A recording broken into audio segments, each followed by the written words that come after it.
Hello everyone and welcome to this video. Today I will show you how to check your iPhone for any issues when purchasing a second-hand device. The first step is to open the App Store and type Phone Doctor Plus in the search bar. Download and install the app. Once it is installed, open the app. By tapping on this icon, you can start a full diagnostic check of your phone. If there are any issues, the app will notify you. You can tap on the list to see detailed information about what is wrong with your iPhone. A blue icon indicates everything is working perfectly. A red icon means there is a fault.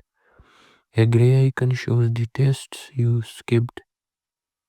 That's it for this video. Make sure to like and subscribe for more helpful content. Thanks for watching.